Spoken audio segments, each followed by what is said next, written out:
మేము అధికారంలోకి వస్తే విశాఖ స్టీల్ ప్రైవేటైజేషన్ను ఆపేయిస్తాం, అక్కడ పనిచేసే ఉద్యోగుల కార్మికుల జీవితాల్లో వెలుగులు నింపుతాము అని ఎన్నికలకు ముందు మాటిచ్చిన ప్రస్తుత ముఖ్యమంత్రి, ప్రస్తుత ఉప ముఖ్యమంత్రి, ఆ తర్వాత అక్కడ కాంట్రాక్ట్ కార్మికులను తీసేస్తూ ఉన్న, స్టీల్ ప్లాంట్ ప్రైవేటైజేషన్ దిశగా వెళ్తూ ఉన్న, నోరు మెదపడం లేదు అని ఎప్పటి నుంచో వాళ్ళు ఆగ్రహంగా ఉన్నారు.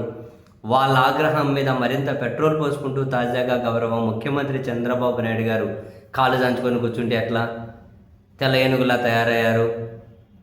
నా దగ్గర తోక జాడిస్తే కుదరదు, పబ్లిక్ సెక్టర్ ఇండస్ట్రీలో ఉండే తోక జాడిస్తే ఎట్లా, అన్ని స్టీల్ ప్లాంట్లు లాభాలు ఉన్నాయి, మీదెందుకు లేదు, పక్కన త్వరలో ప్రైవేట్ వస్తుంది చూడండి, అది ఎట్లా ఎంత లాభాల్లో నడుస్తుందో మీరు చూస్తారు. చాలా మాట్లాడారు పాపం మా స్టీల్ ప్లాంట్ కార్మికులు. దీని మీద అక్కడ కార్మికుల సంఘాలు ఆగ్రహం వ్యక్తం చేస్తున్నాయి. ఈరోజు వాళ్ళు రోడ్లెక్కారు, స్టీల్ ప్లాంట్ అడ్మినిస్ట్రేషన్ భవన్ను చుట్టుముట్టారు, ఫ్లెక్స్లు పట్టుకొని, ప్లకార్డులు పట్టుకొని చంద్రబాబు నాయుడు గారికి క్షమాపణలు చెప్పాలి అని చెప్పి వాళ్ళు డిమాండ్ చేస్తూ ఉన్నారు. ఆ నాయకులు మీడియాతో మాట్లాడుతూ క్లియర్ కట్గా చెబుతూ ఉన్నది ఏంటి అంటే, కార్మికులను, ఉద్యోగులను చంద్రబాబు నాయుడు గారు అవమానించారు అని. దేశంలోని అన్ని స్టీల్ ప్లాంట్స్కి సొంతంగా గనులున్నాయి, కానీ ఒక్క విశాఖ స్టీల్కు మాత్రమే లేదు అని. విశాఖ స్టీల్ నష్టాలకు కారణం ఎంప్లాయీస్ కాదు, కార్మికులు కాదు, సొంతంగా గనులు లేకపోవడమే. అది ప్రభుత్వ ఫెయిల్యూర్ అవుతుంది. సొంతంగా గనులు కేటాయించాలి. ప్రొడక్షన్కి, ఉద్యోగుల జీతాలకు సంబంధం ఏంటి? ఆ రెండింటికి లింకు పెట్టుకుంటూ ఇచ్చిన జీవోను ఉపసంహరించుకోవాలి.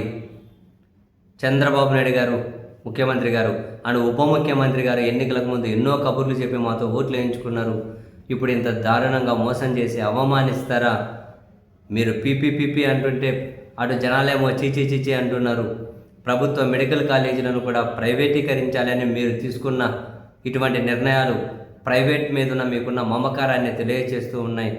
విశాఖ స్టీల్ ప్రైవేటైజేషన్ కనుక పూనుకుంటే చరిత్ర మిమ్మల్ని క్షమించదు.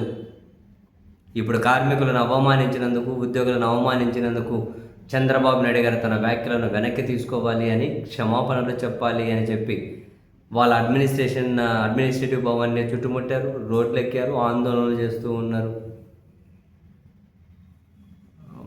బట్ ఇవన్నీ చంద్రబాబు నాయుడు గారికి ప్రైవేట్ మీద ఉన్నటువంటి మైండ్ సెట్ని, చంద్రబాబు నాయుడు గారికి ప్రైవేట్ మీద ఉన్న మమకారాన్ని రవ్వంతా కూడా ఎప్పటికీ తగ్గించే ఆ పరిస్థితి అయితే ఉండదులేండి. బట్ వీళ్ళు మేము అవమానింపబడ్డాము, మోసపోబడ్డాం కదా అనే పాపం ఆవేదనలో రోడ్లెక్కి క్షమాపణలు కోరుతూ ఉన్నారు, నిరసనలు వ్యక్తం చేస్తూ ఉన్నారు.